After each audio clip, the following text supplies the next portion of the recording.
ओम शांति। ओम शांति। ओम शांति।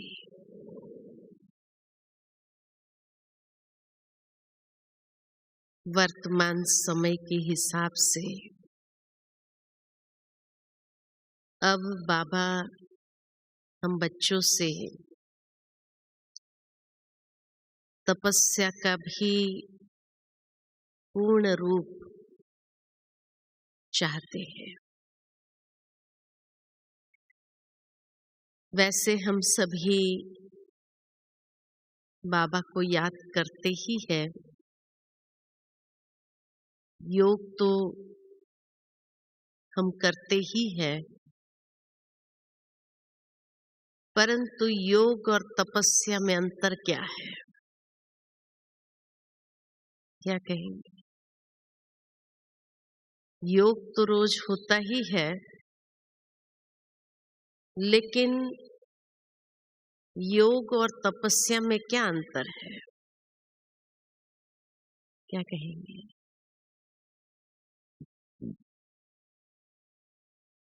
योग जब करते हैं या बाबा की याद में जब बैठते हैं तो सर्व संबंधों का रस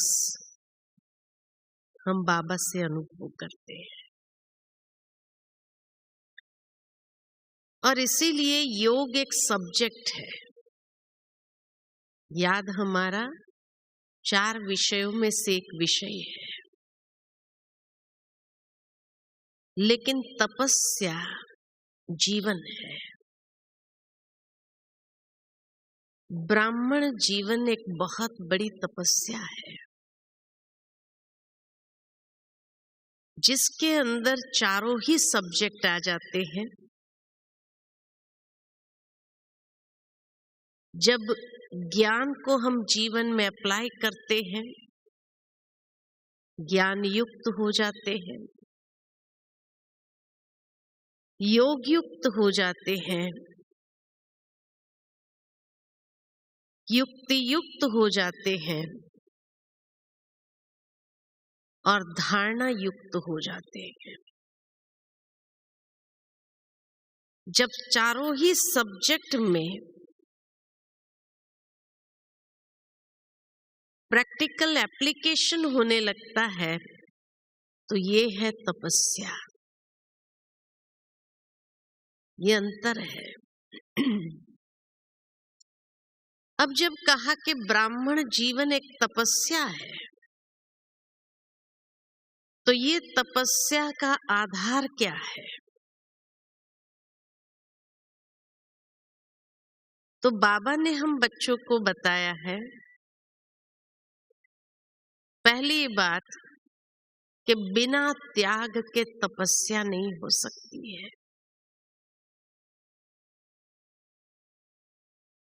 त्याग किस बात का? स्थूल त्याग की बाबा ने कम बात की है, लेकिन जो सूक्ष्म त्याग है उस पर बाबा हमेशा जोर देते हैं। और सूक्ष्म त्याग है मैं और मेरेपन का त्याग।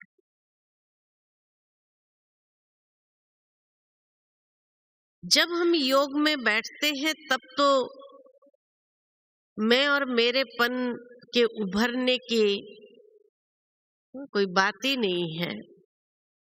अब तो आत्म स्वरूप में ही स्थित होकर के हम बैठते हैं। लेकिन जो कहा कि जीवन एक तपस्या है, तो जीवन के अंदर व्यवहार भी होता है, संबंधों में भी आते हैं और कर्म भी करते हैं। तो कर्म, व्यवहार और संबंध में आते हुए मैंपन और मेरेपन का कितना त्याग रहा। इसलिए कहा कि जब योग में बैठते हैं तब तो मैंपन आता ही नहीं है। लेकिन व्यवहार में संबंधों में जब आते हैं, वहां मैंपन न आना, ये तपस्या है। और जब तक ये त्याग न हो, तब तक तपस्या हमारी फलीभूत नहीं होती है। संपूर्ण तपस्या तब फलीभूत होती है जब ये सूक्ष्म त्याग को हम इंक्लूड करते हैं अपने जीवन के अंदर, व्यवहार में, कर्म में, संबंधों में। दूसरा त्याग माना सूक्ष्म हमारी वृत्ति के अंदर है, अर्थात कि जहां पर बेहद की वैराग्य वृत्ति है, तो ये वृत्ति के अंदर का त्याग है। ये कोई स्थूल त्याग की बात नहीं है। लेकिन जब वृत्ति में बेहद का वैराग्य आता है, अर्थात हम राज ऋषि बन जाते हैं, तपस्वी बन जाते हैं। बेहद का वैराग्य भी जब जीवन में आता है, तो वहां पर ही निरंतर स्मृति स्वरूप, या जिसको श्रीमद् भगवद गीता में कहा गया नष्ट मोहा स्मृति स्वरूप, ये उसकी अचीवमेंट है। तो दूसरा आधार कहा बेहद की वैराग्य वृत्ति। इसलिए कहा कि हमारा त्याग, हमारी तपस्या खाली स्थूल लेवल पर नहीं है, आंतरिक ज्यादा है, जहां हमें अपने आप से एक मेहनत करनी है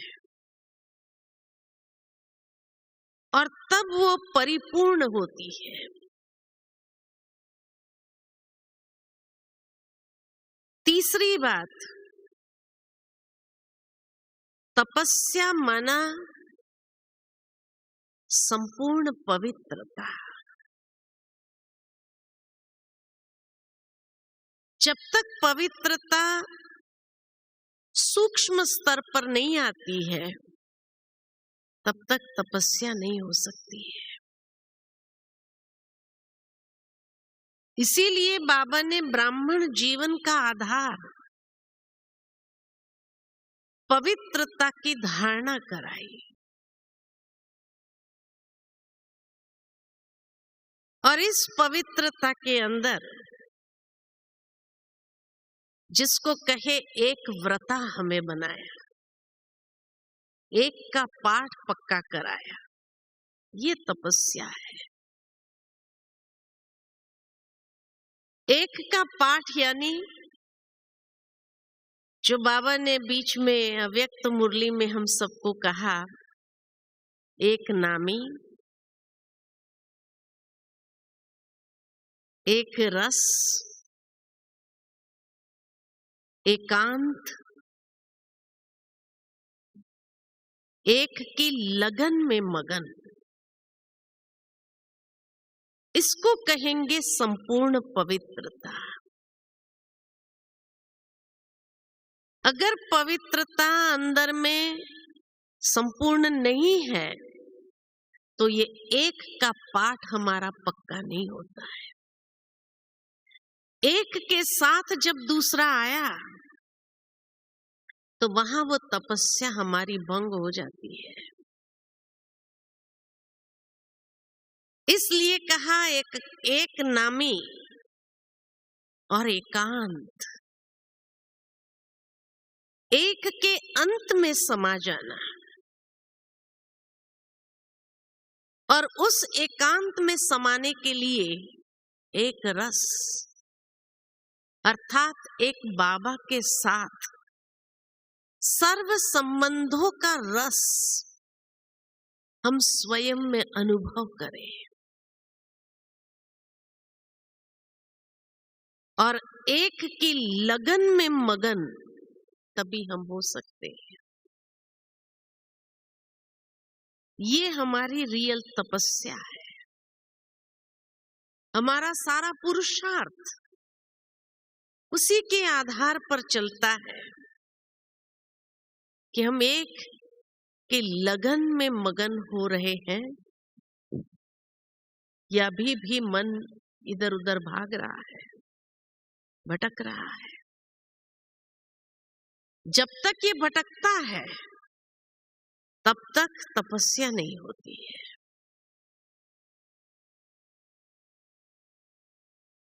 चौथी बात,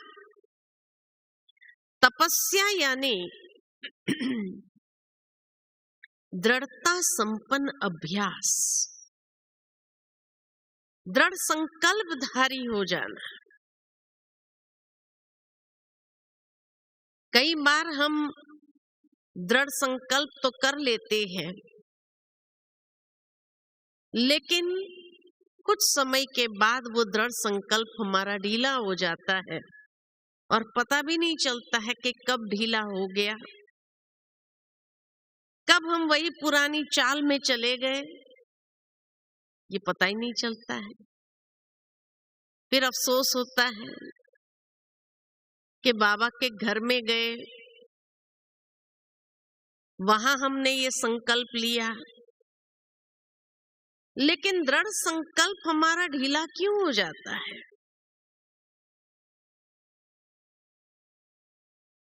तो दृढ़ संकल्प ढीला होने का कारण ही यह है कि रोज उसको स्मृति में लाते नहीं है, रिवाइज नहीं करते हैं। बाबा कहे कि उस दृढ़ संकल्प को संस्कार में लाना है, और संस्कार में लाने के लिए प्रतिदिन उसके स्मृति स्वरूप होना, रिवाइज करना, अमृत वेले रोज बैठ करके बाबा से उस संकल्प को सकाश दिलाना, तब वो दृढ़ संकल्प हमारा पूर्ण होता है, वो संस्कार बन जाता है। खाली एक बार बाबा के कमरे में जाकर के चिट्ठी लिख करके डाल के आए कि अब बाबा पूरा करेगा, बाबा ऐसे पूरा नहीं करता है। हमारी उस संकल्प को पूरा करने के लिए कितनी तपस्या है कि क्या हमने रोज अमृत वेले उस संकल्प को बाबा के सामने रखा, बाबा से उसको सकाश दिलाई। लेकिन कभी कभी यथार्थ समझ न होने के कारण जो संकल्प करते हैं वो कभी पूरा नहीं होता है। उसका कारण है कि मान लो कि किसी के जीवन के अंदर बहुत गुस्सा है और वो गुस्से के संस्कार को छोड़ना चाहता है, बाबा के सामने लिख करके जाते हैं, बाबा मुझे गुस्सा छोड़ना है। लेकिन हम आत्माएं देवकुल की आत्माएं हैं और देवताओं के जीवन में नेगेटिविटी नहीं होती है, संपूर्ण सतो प्रधान स्थिति वाले होते हैं। तो इसलिए जब हम ये संकल्प बाबा के सामने रखते हैं कि बाबा मुझे गुस्सा नहीं आना चाहिए, तो हमारा दिमाग जो है सतो प्रधान ओरिजिनल उसके संस्कार होने कारण वो नहीं शब्द, ये नेगेटिव है तो इसको रिकॉग्नाइज नहीं करता है। उसको पहचानता नहीं है। और जिसको दिमाग नहीं पहचानता तो उसको उड़ा देता है। इसलिए जब ये कहते हैं कि बाबा मुझे सकाश चाहिए, कि मुझे गुस्सा नहीं आना चाहिए, अब नहीं शब्द को उसने उड़ा दिया तो सकाश किसको मिल रही है? बाबा मुझे गुस्सा, नहीं शब्द निकाल दो, गुस्सा आना चाहिए। इसलिए अक्सर मनुष्य ये महसूस करता है कि जिस दिन संकल्प लेते हैं ना, उसके बाद गुस्सा बढ़ जाता है। पहले इतना गुस्सा नहीं आता था, अभी बढ़ गया। तो जो पॉजिटिव आत्माएं हैं, सतो प्रधान आत्माएं हैं, वो नेगेटिव शब्द को पहचानती नहीं है। इसीलिए अगर मुझे गुस्सा नहीं आना चाहिए तो मेरा स्वरूप कौन सा रहना चाहिए? शांति का। तो ये संकल्प करे कि मैं शांत स्वरूप आत्मा हूं, यही मेरा वास्तविक स्वरूप है, स्वधर्म है। और जब अमृत वेले उस संकल्प को रिवाइज करते हैं तो वो शांत स्वरूप को सकाश मिले, तब वो शांति के संस्कार हमारे नेचुरल होने लगेंगे और तब धीरे धीरे गुस्सा समाप्त होगा। तो ये नहीं होना चाहिए, वो नहीं लेना है संकल्प, क्योंकि वो नेगेटिव हो जाता है। लेकिन दृढ़ता संपन्न अभ्यास करने के लिए, अपने संस्कारों को परिवर्तन करने के लिए हमेशा पॉजिटिव स्वरूप को इमर्ज करे और वो पॉजिटिव स्वरूप को सकाश दिलाए। ये दृढ़ संकल्प अपना अंदर में लेना है। दूसरी बात कि जब दृढ़ संकल्प लेते हैं तो वो दृढ़ संकल्प हमेशा के लिए होना चाहिए। वहां सौलियत नहीं होती है कि ये होगा तो मैं ये दृढ़ संकल्प पूरा करूंगी, या ये होगा तब ये दृढ़ संकल्प मेरा पूरा होगा। सौलियत नहीं होना चाहिए। दृढ़ संकल्प माना दृढ़ संकल्प वो निरंतर होना चाहिए।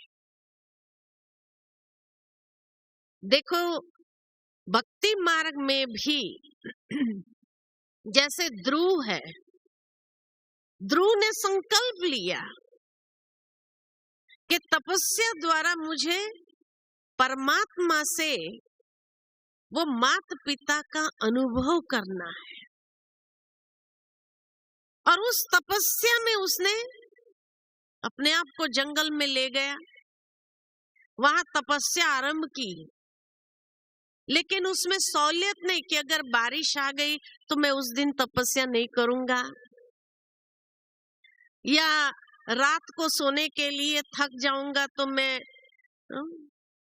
ये तपस्या थोड़ी देर के लिए छोड़ दूंगा। तपस्या खंडित नहीं होती है, वो निरंतर होती है। जो खंडित हुई उसको तपस्या नहीं कहते। तो हम भी जहां सौलियत लेने लगते हैं कि अच्छा ठीक है इतना तो चलेगा, आखिर भी हम इंसान हैं, इतना तो चलेगा, और इस तरह से जहां चलेगा मना डनलप के तकिए लगाए आलस्य अलबेलेपन के, और ये आलस्य अलबेलेपन के जैसे तकिए लगे तो वहां हमारी तपस्या खंडित हो जाती है। वो तपस्या निरंतर नहीं होती है। इसलिए जिन्होंने भी भक्ति में भी तपस्या की, चाहे कई असुरों ने भी तपस्या की शिव से वरदान प्राप्त करने के लिए, ब्रह्मा से वरदान प्राप्त करने के लिए, तो बैठ गए सो बैठ गए, न भूख न प्यास न कुछ, बारिश न तूफान या आंधी, कुछ भी नहीं देखा। जब वो तपस्या निरंतर रही तब उन्हें शिव भी प्रसन्न होकर के वरदान दिया या ब्रह्मा भी प्रसन्न होकर के वरदान देते रहे, तो तपस्या माना निरंतर दृढ़ संकल्पधारी बनना और दृढ़ता पूर्वक उसका अभ्यास करना। जहां सहूलियत, जहां उसको आलस अलबेलेपन के आवरण में हमने जो कर्म करना शुरू किया, तो वहां वो तपस्या जरूर भंग होगी और वो तपस्या का रिजल्ट नहीं मिलेगा। इसीलिए यहाँ आने के बाद, बाबा के कमरे में बैठने के बाद, दृढ़ संकल्प लिख करके जाने के बाद भी वो पूर्ण नहीं होता है, क्योंकि खंडित होता रहा बार बार, या उस संकल्प को हमने रिवाइज तक नहीं किया बाद में, न उसको बाबा से सकाश दिलाई अमृत वेले, तो वो पूर्ण कैसे हो सकता है। इसलिए कोई भी चीज लेते हैं तो निरंतर, तो दृढ़ता संपन्न अभ्यास, उसको कहते हैं तपस्या। उसी के साथ जोड़ा जाता है कि तपस्या माना एकाग्रता पूर्ण अभ्यास। मन की एकाग्रता बहुत आवश्यक है। एकाग्रता पूर्ण अभ्यास माना मन बुद्धि को एक कर देना। आज जो कई ब्राह्मणों की भी शिकायत रहती है, मन भटकता है, मन एकाग्र नहीं हो पाता है, तो मन कहाँ भटकता है? कहाँ भटकता है? क्या कहेंगे? मन कहाँ जाता है? मन तीन चीजों में जाता है, या व्यर्थ में जाता है, या संबंधों में जाता है, या इच्छाओं में जाता है। तीन बातों में ही मन चला जाता है। तो एकाग्रता पूर्ण अभ्यास करने के लिए मन को समर्थ लक्ष्य उसको देना है। और जितना हमारा लक्ष्य समर्थ होगा, तो व्यर्थ में जाने की मार्जिन नहीं। इसलिए कहा जाता है कि मन को बांधने के लिए तीन चीजें जरूर देनी चाहिए उसको। एक है लक्ष्य, दूसरा है लक्षण, और तीसरा है लक्ष्मण रेखा। ये तीन चीजों में बांधना जरूरी है। लक्ष्य हमारा समर्थ हो, उस अनुसार के लक्षण को हमें विकसित करने का अटेंशन हो, और उसके लिए जो परहेज है वो लक्ष्मण रेखा है, कि इस लक्ष्य की पूर्ति के लिए इन बातों का परहेज। सूक्ष्म में भी बाबा ने तो हमें कई प्रकार के नियम मर्यादाओं में बांधा हुआ ही है, लेकिन उसके बाद भी उस लक्ष्य को प्राप्त करने के लिए, उस लक्ष्य की अचीवमेंट के लिए हमें कुछ चीजों का अपने आप से भी एक परहेज या लक्ष्मण रेखा के अंदर उसको बांधना जरूरी है। जब हम उस लक्ष्मण रेखा के अंदर रहेंगे, तो उस लक्ष्य को अचीव करना आसान होगा, और उस अनुसार लक्षणों को भी विकसित कर सकेंगे। तो व्यर्थ से मुक्त करने के लिए समर्थ लक्ष्य और उस अनुसार लक्षण को इमर्ज करना है। दूसरी बात जो कहा, संबंधों में भटकता है, तो संबंधों में जो भटकता है उसके लिए बाबा से सर्व संबंधों का रस लेना है। अगर कोई भी संबंध की कमी होगी बाबा के साथ, तो जरूर दैहिक रूप में वो संबंध हमें खींचेगा। वो देहधारी का संबंध हमें अपने तरफ आकर्षित जरूर करेगा। इसलिए कोई भी संबंधों की कमी नहीं होनी चाहिए। कुछ समय पहले बाबा की जो अव्यक्त मुरली थी, उसमें बाबा ने कहा कि कुमार सोचते हैं कि हम बाबा को अपना प्रियतम कैसे समझें,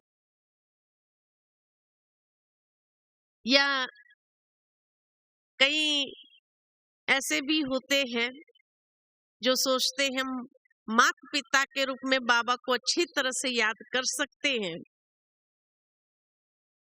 लेकिन हम बाबा को बच्चा कैसे बना सकते हैं। लेकिन बाबा ने कहा कि उस समय उस जेंडर में ना जाओ कि मैं कुमार हूं या एक कुमारी हूं तो बाबा को बच्चे के रूप में कैसे देख सकती हूं। लेकिन उस समय आत्मा का तो कोई जेंडर है ही नहीं, न मेल न फीमेल का। इसलिए आत्मा समझ करके उस परमात्मा को प्रियतम के रूप में देखे, या आत्मा समझते हुए परमात्मा को बच्चे के रूप में देखे, तो सर्व संबंधों में एक भी संबंध की कमी नहीं होगी, उसकी रचना में कमी नहीं होगी, जिस कारण से दैहिक संबंध वहां आकर्षित करे। इसीलिए कहा सर्व संबंधों का रस एक बाबा से अगर लिया होगा तो फिर मन कोई संबंधों में भटकेगा नहीं। और तीसरी बात जो कही, इच्छाओं में भटकता है, तो बाबा ने हमें बहुत सुंदर इतनी प्राप्तियां करा दी जो इस स्लोगन को सदा याद रखे, अप्राप्त नहीं कोई वस्तु हम ब्राह्मणों के खजाने में। जब सब कुछ प्राप्त है तो अंदर से एक भरपूरता की अवस्था आएगी, एक अनुभूति भरपूरता की होगी। और जहां अंदर से आत्मा भरपूर है तो ये छोटी मोटी चीजों में उसकी दृष्टि या उसकी बुद्धि जाएगी नहीं, मन भटकेगा नहीं।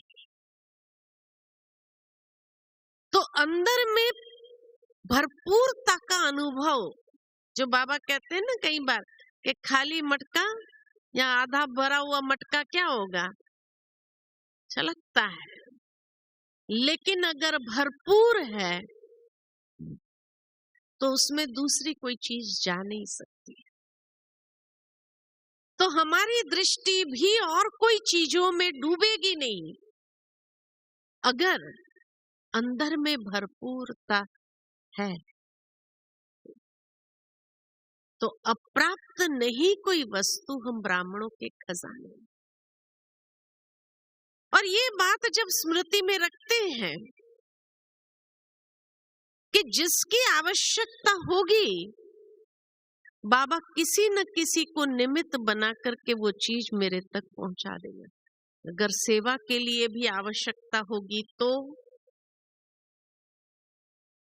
अगर और कोई बातों के लिए भी आवश्यकता होगी तो अपने आप बाबा पहुंचा ही देगा। जितना इच्छा करते जाते हैं और वो जब तक प्राप्त नहीं होती तो हमारा सारा कहाँ ध्यान जाता है, न योग लगता है, न मन लगता है, न एकाग्रता पूर्ण हमारा अभ्यास होता है, जब तक वो चीज प्राप्त न हो जाए।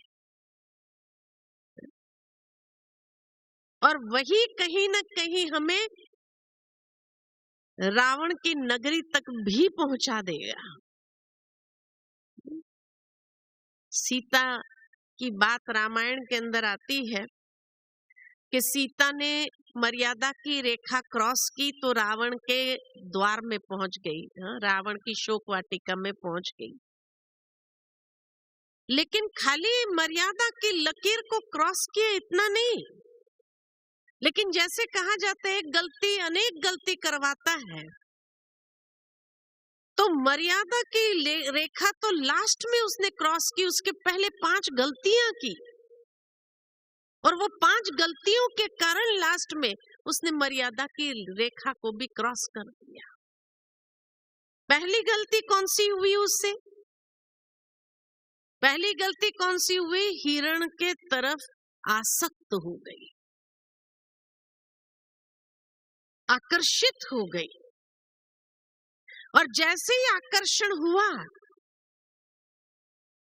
तो ये कमी कि मुझे चाहिए,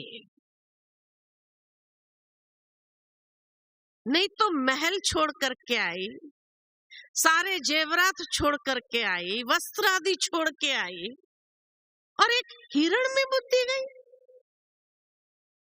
है ना? वहां आसक्ति हुई कि इसका खाल का क्या ब्लाउज बना करके पहनूंगी, है ना? ये चलो मुझे नहीं चाहिए, माताओं के लिए जब वापस जाएंगे तो उनके लिए ले जाएंगे, एक यादगार के रूप में, एक यहाँ के गिफ्ट के रूप में वनवास की। कहाँ बुद्धि जाती है? तो सबसे पहले आकर्षण हुआ और उस आकर्षण के प्रति ध्यान नहीं गया कि ये आकर्षण, ये आसक्ति नहीं होनी चाहिए। तो फिर दूसरा कदम क्या हुआ?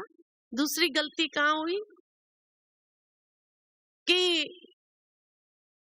श्री राम को कहा मुझे ये चाहिए, चाहिए कहा ना, तो ये मुझे चाहिए। और राम उसको समझा रहा है, लक्ष्मण उसको समझा रहा है कि भाई ये वन में सोने का मृग कहां से आ सकता है, ये जरूर कोई माया होगी, तुम उसके आकर्षण में नहीं जाओ। लक्ष्मण बार बार उसको कह रहे हैं कि जरूर ये कोई माया होगी, ये वन में सोने का मृग हो नहीं सकता है। लेकिन तभी भी सीता ने जिद किया मुझे चाहिए। तो पहले तो आसक्ति आई, आसक्ति के आधार से इच्छा उत्पन्न हुई मुझे चाहिए, तो जिद किया मुझे चाहिए ही चाहिए। तब श्री राम ने कहा ठीक है चलो जाता हूं लेने के लिए। श्री राम के आगे ही जिद किया, श्री राम गए और वहां पर वो मारीच ने श्री राम की आवाज में ही लक्ष्मण को पुकारा, हे लक्ष्मण बचाओ। तो उस आवाज को भी पहचान नहीं सकी, परख शक्ति की कमी। तो तीसरी परख शक्ति की कमी आई। जहां आसक्ति है, इच्छा है, जिद है, वहां परख शक्ति की कमी हो गई। और इसलिए फिर राम ने तो लक्ष्मण को आज्ञा दी थी कि तुम सीता के पास ही रहना, लेकिन फिर कहा कि जाओ तुम्हें बुलाते हैं, तुम जाओ। और लक्ष्मण ने कहा कि मैं तो श्री राम की समर्थी को अच्छी तरह जानता हूं, उसको किसी की आवश्यकता नहीं पड़ती है, ये भी जरूर माया है एक प्रकार की। तो चौथी बात कि परख शक्ति की कमी के साथ साथ राम की समर्थी को भी नहीं पहचाना, है ना? परख शक्ति की ही कमी, तो श्री राम की समर्थी कहाँ है उसको भी नहीं समझा। और नहीं समझा तो लक्ष्मण को फोर्स करना शुरू किया, वहां भी जिद किया जाओ तुम जाओ। और जब उसने कहा नहीं मैं नहीं जाऊंगा, मैं श्री राम की आज्ञा का ही पालन करूंगा, मैं आपकी आज्ञा नहीं मानूंगा, तो उल्टे सुलटे शब्द कहे उसको, अयोग्य शब्द कहे कि तेरी नीयत में कमी है, तेरी नीयत में खोट है, इस तरह के शब्दों का प्रयोग करना। और तब जाकर के लक्ष्मण जाने से पहले वो लक्ष्मण रेखा खींच के जाता है कि अब इससे बाहर नहीं निकलना, फिर भी निकल गए। तो एक गलती अनेक गलती कराता है। तो इसलिए मन का जो तीसरा भटकने का द्वार है इच्छाएं, जहां आसक्ति होती है, आकर्षण होता है, इच्छा उत्पन्न हुई, ये चाहिए, तो किसको कहते हैं? राम को ही कहते हैं। तो योग में बाबा को ही कहते, बाबा इतनी इच्छा पूरी कर दो मेरी, बस और कुछ नहीं चाहिए, बाद में कुछ नहीं मांगूंगी मैं। तो राम को ही कहा ना, तो राम को ही प्लीज प्लीज प्लीज करना शुरू कर देते हैं।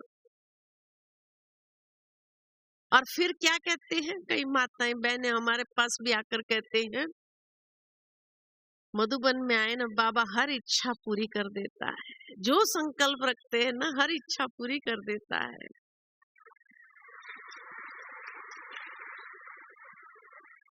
बस खाली संकल्प उत्पन्न होता है और बाबा पूरी कर देता है। और यहाँ पूरी हुई तो वहां जाने के बाद फिर क्या करते हैं, रोज कोई और नई फरमाइश होती है, हे राम ये भी पूरी कर दो, ये भी पूरी कर दो, ये भी पूरी कर दो, है ना। और बाबा समझा रहा है मुरली में, बच्चे माया से सावधान, कोई दिन की मुरली ऐसी नहीं होती है जिसमें माया शब्द नहीं कहा हो बाबा ने।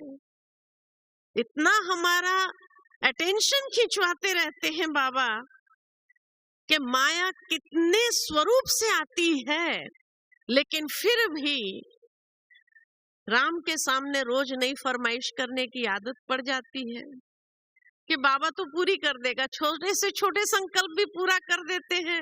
बहन जी आपसे मिलने का सोचा था और देखो बाबा ने पूरा कर दिया, है ना।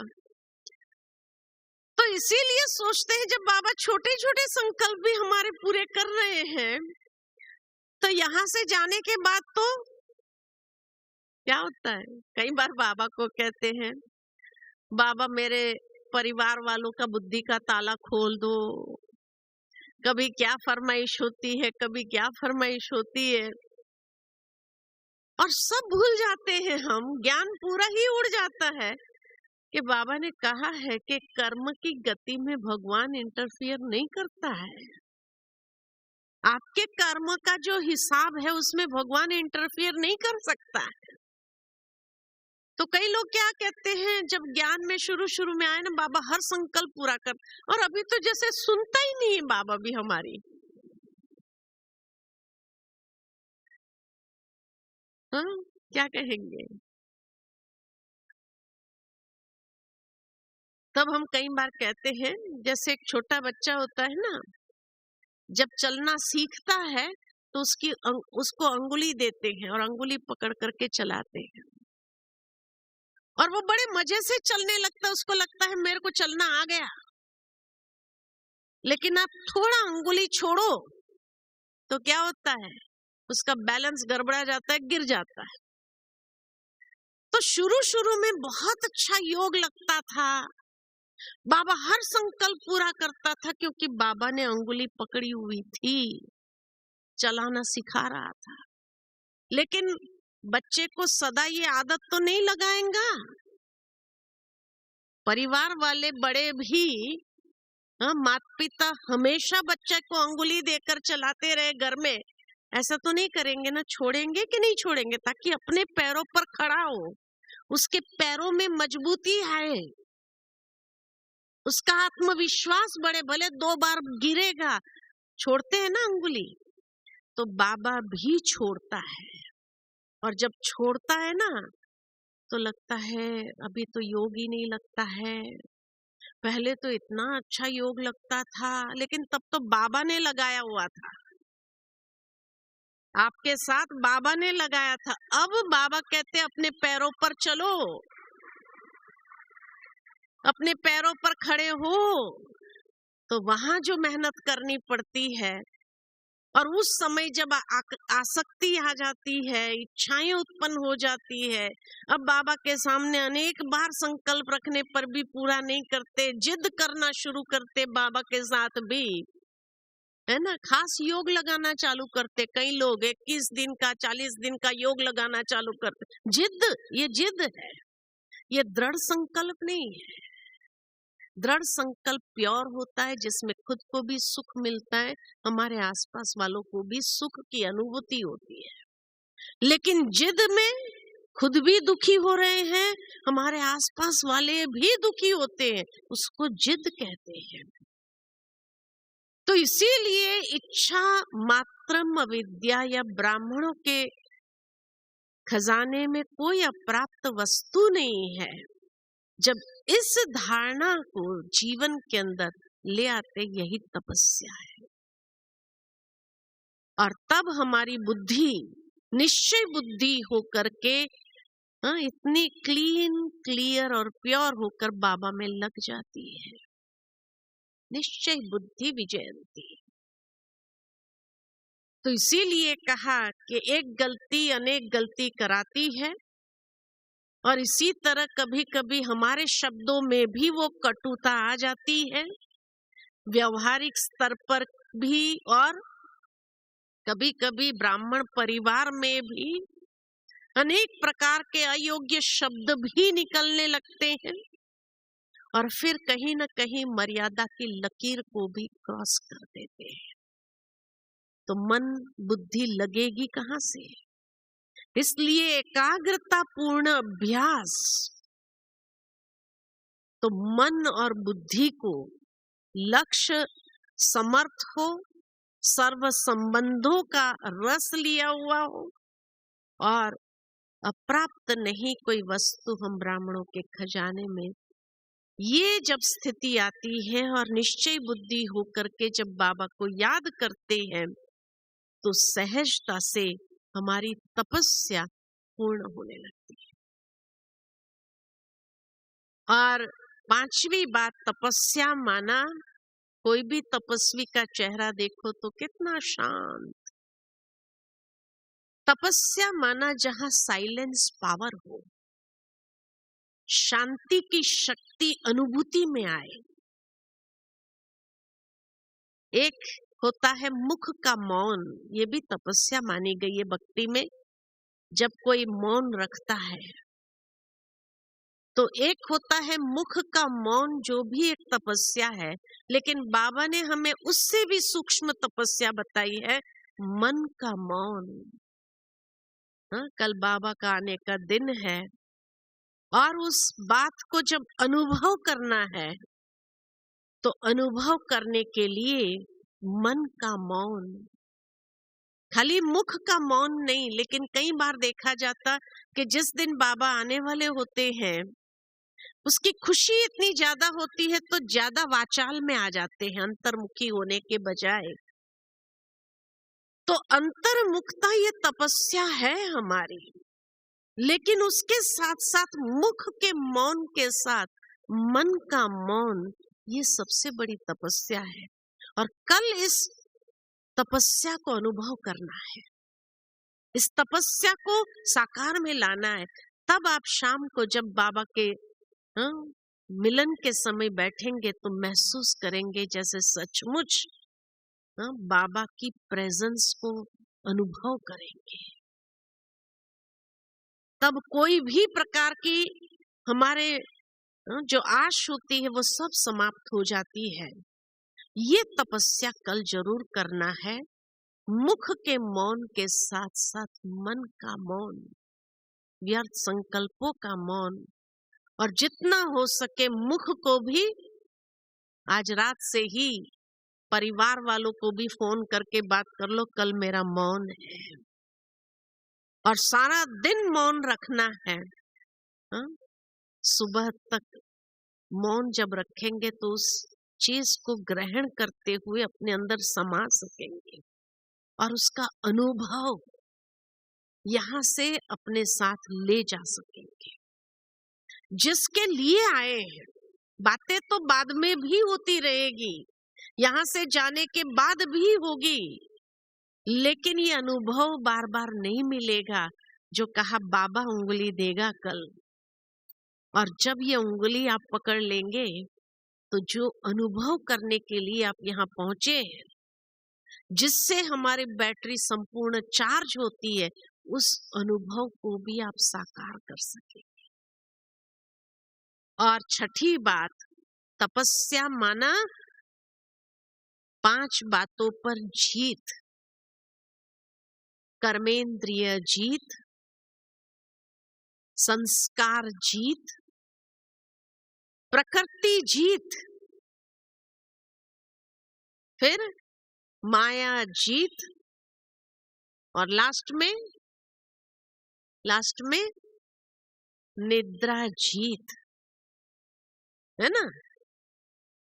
ये है तपस्या हमारी, ब्राह्मण जीवन की तपस्या, ये 5 बातों पर जीत प्राप्त करना है। कर्मेंद्रिय जीत तो होना ही है हमें।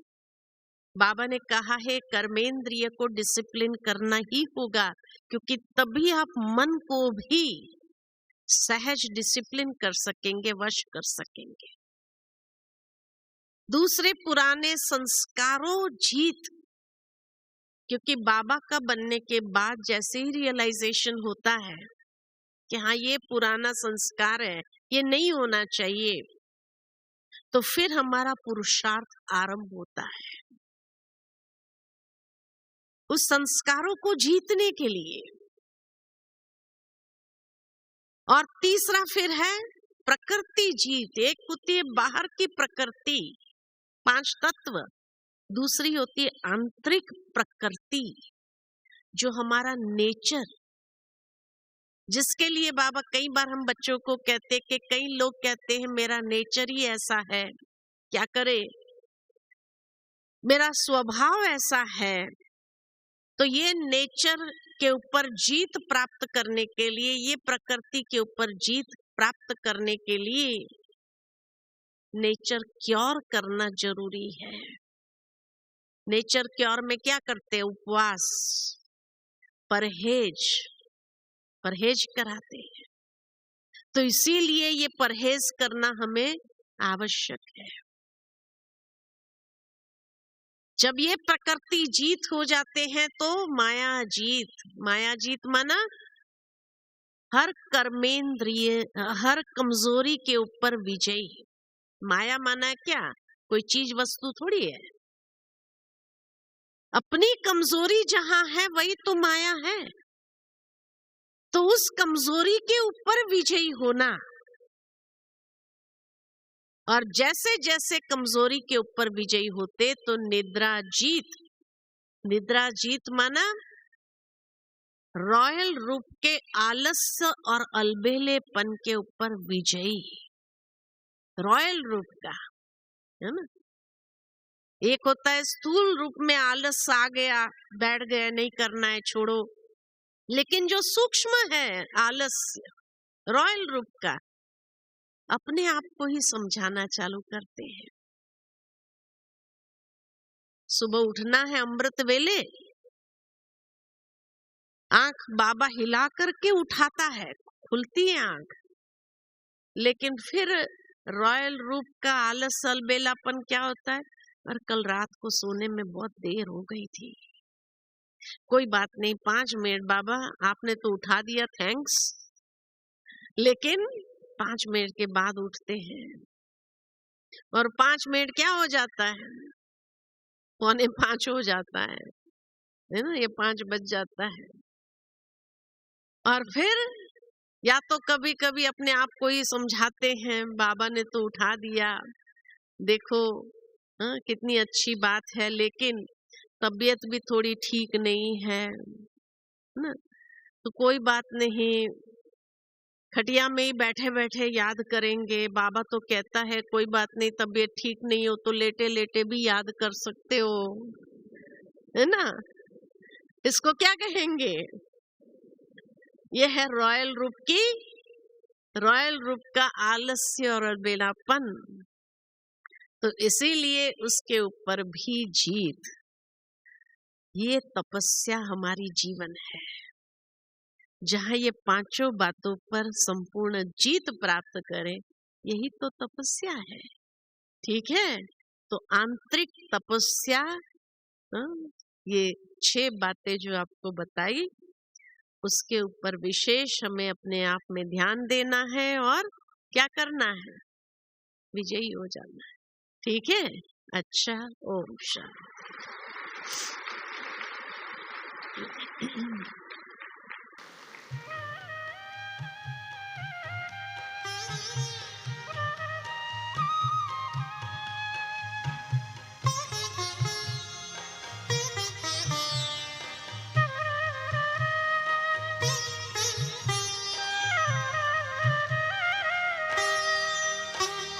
लगी लगन बस एक यही, लगी लगन बस एक यही, लगी लगन बस एक यही, लगी लगन बस एक यही, लगी लगन बस एक यही।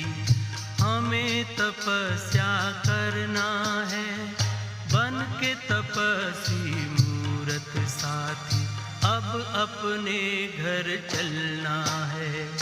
लगी लगन बस एक यही, लगी लगन बस एक यही। हमें तपस्या करना है, बन के तपस्वी मूरत साथी, अब अपने घर चलना है। लगी लगन बस एक यही, लगी लगन बस एक यही।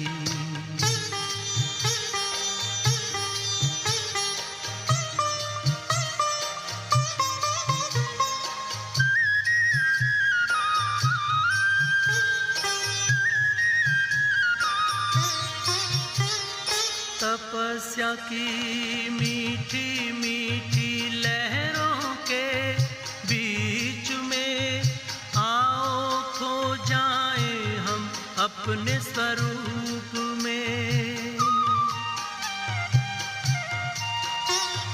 तपस्या की मीठी मीठी लहरों के बीच में आओ खो जाएं हम अपने स्वरूप में। दुनिया के आकर्षणों में, दुनिया के आकर्षणों में अब हमें ना रहना है, अब हमें ना रहना है। लगी लगन बस एक यही, लगी लगन बस एक यही। हमें तपस्या करना है, बन के तपस्वी मूरत साथी, अब अपने घर चलना है। लगी लगन बस एक यही, लगी लगन बस